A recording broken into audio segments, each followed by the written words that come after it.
Friends, ഇന്നും ഇവിടെ കറണ്ടില്ലായിരുന്നു. അപ്പോൾ ഇന്നും എളുപ്പത്തിൽ ഒപ്പിക്കാവുന്ന കറികളാണ്. നോക്കൂ, മുളക് വറുത്ത പുളി. എളുപ്പത്തിലല്ല, ഉള്ളിയൊക്കെ ചെറിയ ഉള്ളിയൊക്കെ ഒരുപാട് വേണം. അത് ഇത്തിരി ഒഴിക്കുക അല്ലേ. ദാ ചോറിന് നടുക്കോട്ട് നമുക്ക് മുളക് വറുത്ത പുളി ഒഴിക്കാം. പാലക്കാട്ടുകാരുടെ സ്പെഷ്യൽ പുളി. അതിനുശേഷം വഴുതനങ്ങ വറുത്തത്. മീൻ വറുത്ത പോലുള്ള രുചിയാണ് ഈ വഴുതനങ്ങ വറുക്കുന്നതിന് കേട്ടോ. എന്തൊരു ടേസ്റ്റാണെന്നറിയാമോ നിങ്ങളെ? ഞാൻ ഒരു തവണ ഇത് ചെയ്ത് കാണിക്കാം. പിന്നെ നമുക്ക് മുട്ട തോരൻ. ഈ മുട്ട തോരൻ വെറുതെ നാളികേരം കയ്യിൽ ഒന്ന് മുളകും മഞ്ഞൾപ്പൊടി എല്ലാം കൂടി ഇട്ട് ഒന്ന് ഞെരടിയതേ ഉള്ളൂ കേട്ടോ.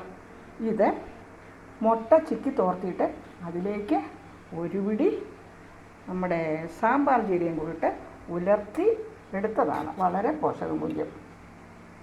വെല്ലുള്ളിയും എല്ലാം കൂടെ അരിഞ്ഞ് താളിച്ചിട്ട് മുട്ടയിട്ട് ചിക്കി തോർത്തി എടുത്തിട്ട് അതിലേക്ക് തേങ്ങ കൈകൊണ്ട് തന്നെ ഞെരടി ഇത്തിരി മഞ്ഞൾപ്പൊടി ചേർത്ത് ഇത്തിരി മുളക് പൊടിയും ചേർത്ത് തോരന് ചതയ്ക്കുന്ന പോലെ കൈകൊണ്ട് ഞെരടി എടുത്തിട്ട് നമ്മൾ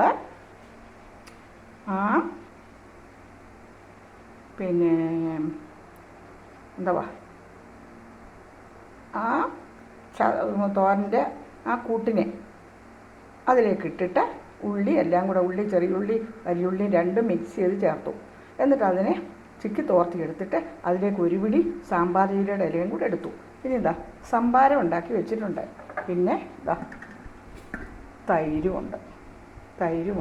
ഇത് അത് നിറച്ച് തൈരിരിപ്പുണ്ട്. ഇത് ഇത്രയും പോരെ നമുക്ക് ഊണ് കഴിക്കാൻ?